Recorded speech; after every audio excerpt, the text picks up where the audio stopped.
Hello guys, मैं Krishna एचकेएस online classes में आपका एक बार स्वागत करता हूं। और आज मैं आपको हाइड्रोकार्बन से रिलेटेड सारी बातें बताऊंगा। हाइड्रोकार्बन जैसा कि नाम से ही स्पष्ट है, हाइड्रो यानी कि जल, और कार्बन को जनरली कार्बन ही समझते हैं। यानी कि हाइड्रो जल, जल का वो सबसे प्रमुख भाग, जल मिल के बना है H2O से, तो हाइड्रोजन को हाइड्रो कहा जाता है, या फिर जल को हाइड्रो के नाम से जाना जाता है। तो यहाँ से हाइड्रोजन का H निकल जाएगा और यहाँ से C निकल जाएगा। जब हाइड्रोजन और कार्बन के बीच में, इन दोनों के बीच में, इनके संयोग से जो भी यौगिक बनेगा, कार्बन के और हाइड्रोजन के, केवल कार्बन और हाइड्रोजन के संयोग से जो भी यौगिक बनेगा वो हाइड्रोकार्बन कहलाएगा। इसमें केवल कार्बन हाइड्रोजन कहना उचित नहीं होगा, क्योंकि इनकी श्रृंखला होती है, कार्बन के साथ ज्यादा से ज्यादा हाइड्रोजन मिलके यौगिक बनाते हैं। जैसे एक यौगिक हम ले लेते हैं CH4, काफी पॉपुलर यौगिक है, जिसको कहा जाता है मेथेन CH4, इसको मार्स गैस भी कहा जाता है। तो यहाँ कार्बन एक परमाणु है, जबकि H4 यानी कि हाइड्रोजन 4 है। ये हम इसको इस तरह से दिखा देंगे, एक हाइड्रोजन इससे यहाँ लग गया, और ये 4 हाइड्रोजन एक कार्बन के साथ मिलकर एक हाइड्रोकार्बन का निर्माण कर रहे हैं, और उस हाइड्रोकार्बन का नाम मेथेन है। अब मैं आपको बताऊंगा कि आगे हाइड्रोकार्बन कितने टाइप के होते हैं। हाइड्रोकार्बन क्या होते हैं, नाम से ही स्पष्ट है, ऐसे यौगिक जहां पर कार्बन और हाइड्रोजन दोनों से मिलकर बनते हैं, वो हाइड्रोकार्बन कहलाते हैं। आगे मैं बता रहा हूँ हाइड्रोकार्बन कितने प्रकार के होते हैं। तो ये 2 टाइप्स के होते हैं।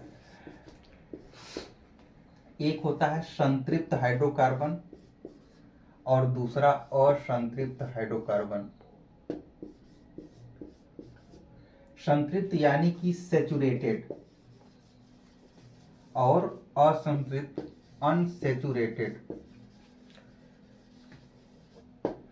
अब देखिए, संतृप्त हाइड्रोकार्बन क्या होता है और असंतृप्त हाइड्रोकार्बन क्या होता है, दोनों में क्या अंतर होता है। संतृप्त हाइड्रोकार्बन, जब कार्बन और हाइड्रोजन ऐसे, मतलब कि जो भी यौगिक बनेगा, हम यहाँ पर पढ़ रहे हैं, कार्बन कई प्रकार के कार्बन से मिलकर एक लंबी श्रृंखला बनाता है। तो यहाँ पर जब कार्बन की चेन में जहाँ हाइड्रोजन जुड़ा होगा, यहाँ जब 2 कार्बन के बीच में केवल सिंगल सिंगल बॉन्ड रहेगा। अब हम जानते हैं कि कार्बन की जो संयोजकता होती है वो 4 होती है, यानी कि यह 4 बंध बना सकता है, 4 लोगों से संयोग कर सकता है। तो यह वाला कार्बन इस कार्बन से संयोग कर लिया, तो इसके पास अभी 3 प्लेस बाकी है, मतलब ये 3 लोगों से और संयोग कर सकता है। और वो 3 लोग, इधर हाइड्रोजन हो गए, इधर हाइड्रोजन हो गए, इधर हाइड्रोजन हो गए। ये 2 इधर, एक इस कार्बन से संयोग किया, एक इस कार्बन से, तो ये बस 2 लोगों से और करेगा, और ये वाला भी 3 लोगों से करेगा। तो यहाँ हम देख रहे हैं कि जब कार्बन कार्बन, यहाँ हमें हाइड्रोजन से नहीं मतलब, क्योंकि हाइड्रोजन की संयोजकता केवल एक होती है, तो वह केवल एक ही बंध बनाएगा, तो ये तो एक ही बनाएगा। लेकिन कार्बन 4 बंध बना सकता है। यह जब कार्बन कार्बन के बीच में केवल सिंगल बंध होगा, या एकल बॉन्ड होगा, सिंगल बॉन्ड होगा, तो ऐसे हाइड्रोकार्बन आएंगे सैचुरेटेड हाइड्रोकार्बन में। और इस श्रेणी के जितने भी हाइड्रोकार्बन होते हैं, उनको हम एक नाम देते हैं एल्केन।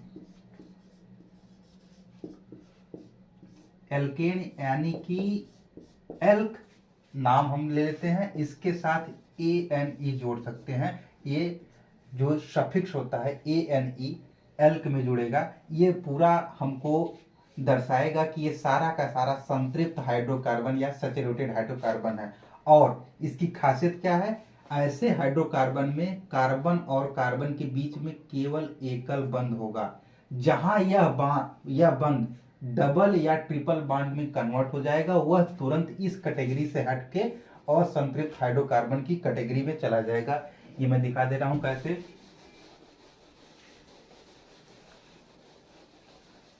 अनसैचुरेटेड हाइड्रोकार्बन की कैटेगरी में आने वाले हैं डबल और ट्रिपल बॉन्ड। इसके अंतर्गत आते हैं केवल सिंगल बंध, इसके अंतर्गत आते हैं डबल बंध और ट्रिपल बंध। डबल और ट्रिपल बंध, अब देखिए एक मैं लेता हूं एग्जांपल, कार्बन और कार्बन। अब इस कार्बन कार्बन के बीच में मैंने 2 बंध लगा दिए, मतलब कि कार्बन की संयोजकता 4 होती है, यह 4 लोगों से संयोग करेगा, तो 2 बार तो 2 संयोजकता इसकी कंप्लीट हो गई दूसरे वाले कार्बन से, बचा इसके पास 2 लोगों से और संयोग कर सकता है, तो एक हाइड्रोजन ले लिए, एक हाइड्रोजन इधर ले लिए, सेम चीज इसके पास 4 बंध बनाएगा, एक बंध यहाँ, एक बंध यहाँ, 2 बंध यहाँ, 4 संयोजकता मतलब कि 4 इलेक्ट्रॉनों की साझेदारी कर सकता है, तो एक यहाँ से हो गई साझेदारी, एक साझेदारी यहाँ से, 2 साझेदारी यहाँ से।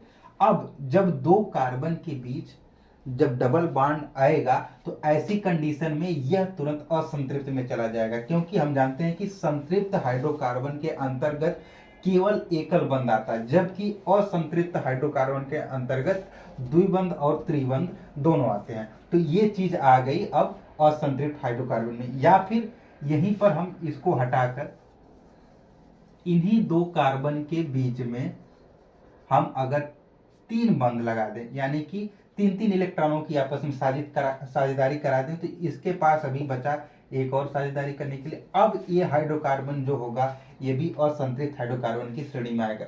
संयोजकता देखिए 4 संयोजकता इसको साझेदारी करना थी, इस वाले कार्बन को 3 इधर कर लिया, एक इधर कर लिया, ये वाला भी 3 इधर कर लिया, एक इधर कर लिया। हाँ, इन दोनों में अंतर क्या है? अंतर यही है कि जब कार्बन कार्बन के बीच में एक बंध रहेगा संतृप्त, जब कार्बन कार्बन के बीच में डबल बॉन्ड रहेगा तो असंतृप्त, या फिर ट्रिपल बॉन्ड रहेगा तो असंतृप्त। हम जानते हैं कि हाइड्रोकार्बन एक लंबी श्रृंखला बना सकते हैं, कितनी भी लंबी श्रृंखला हो सकती है, तो कोई जरूरी नहीं है कि असंतृप्त होने के लिए सबके बीच में डबल बॉन्ड ही हो। डबल बॉन्ड हर कार्बन कार्बन के बीच में हो सकता है, या फिर अगर किसी एक के बीच में भी डबल बॉन्ड है या फिर ट्रिपल बॉन्ड है तब भी वो असंतृप्त होगा। ये कोई कंपलसरी नहीं कि हर कार्बन कार्बन के बीच में एक कंडीशन होनी चाहिए, बस उस पूरी श्रृंखला में कहीं भी, श्रृंखला चाहे कहीं से भी हो, कहीं एक जगह होनी चाहिए, बाकी इसकी जो सारी उसको हम हाइड्रोजन से संतुलित कर देंगे।